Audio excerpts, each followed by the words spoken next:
සම්පූර්ණ ඇද වෙලා. ඒතරම ඔය මට්ටම ගාන්න තිබුණේ මේක.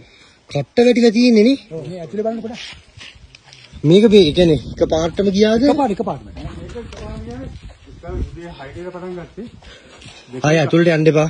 දෙකයි කාලේ. මේ බලන්නකො මාර විදියට ගිහින් මේක නිකන්. එහෙනම් බහින්න මේකක් නෙමෙයි පුපුර ඈත් වෙනවා. බහිනවා නෙමෙයි පුපුර ඈත් වෙනවා.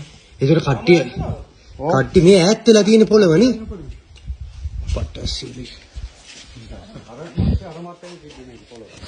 ඉතින් බහනන ඉතින් ඉන්නවා උදාගෙන මොකද හැලවින්න බලන්න. ඔව් ඕලෙන් ගෙදර ටයිල් එකේ උඩ තියෙන උඩ ගෙවල. බෑ මේකේ ආයෙත් බෑ එහෙම මේකේ මේ.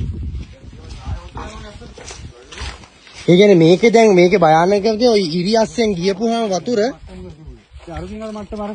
ඔව්. එතන බලලා අඩි 40ක් විතර පල්ලෙහාට බහැලා තියෙන්නේ. මේක මට්ටම් තිබ්බ එක බහැලා. මේ පැත්තට එක පැත්තට ඇදගෙන යනවා. ඔව්. අර පැත්ත අර පැත්තට දැයියා. මැද කැලේ විතර ඉතුරු වෙලා තියෙනවා. මම අර වෙලාවකට මේකේ නැවතිලා. ඔව්. අර ගස් පොඩ්ඩේ ඉන්න ගමන් මේ හැමතැනම මේ බලන්න. අපේ පැත්තට ඉන්නේ මේක. ඌලියත් පැත්තට යනවා යන්.